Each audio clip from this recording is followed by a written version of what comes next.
Birdie the bus was giving some visitors a tour of the island of Sodor.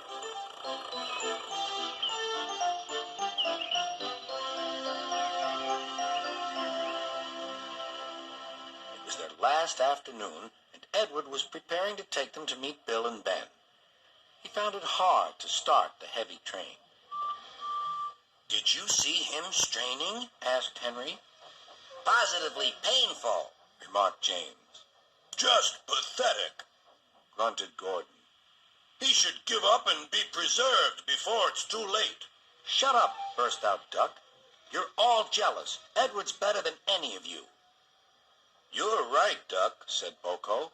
"Edward's old, but he'll surprise us all." "I've done it. We're off. I've done it. We're off," said Edward, as he finally puffed out of the station.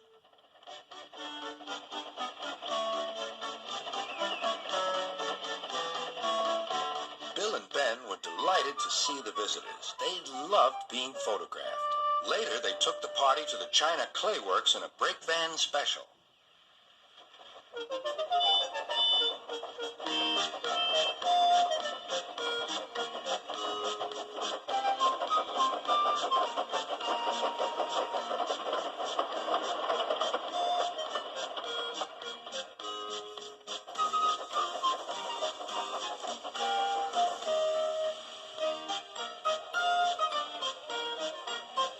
Everyone had a splendid time, and the visitors were most impressed.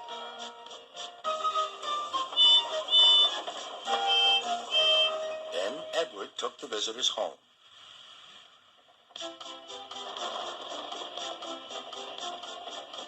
On the way, the weather changed.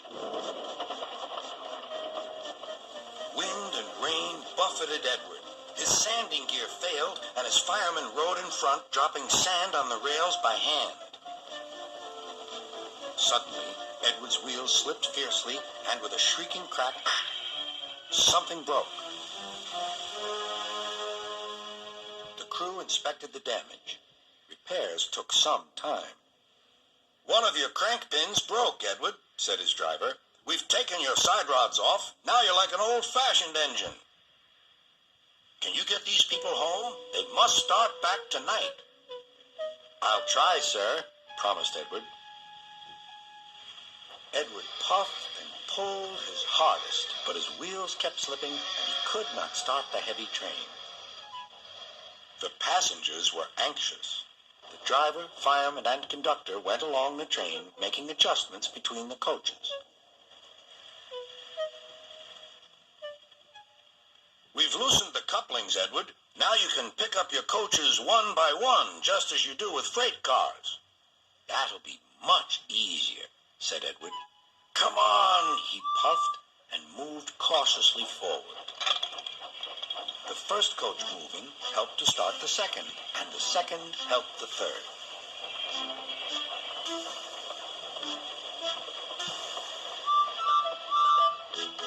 "I've done it! I've done it!" puffed Edward.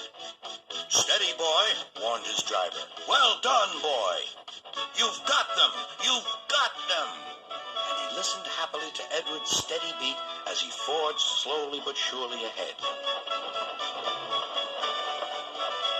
At last, battered, weary, but unbeaten, Edward steamed in. Henry was waiting for the visitors with the special train. Beep, beep. Sir Topham Hatt angrily pointed to the clock, but excited passengers cheered and thanked Edward, his driver, and fireman.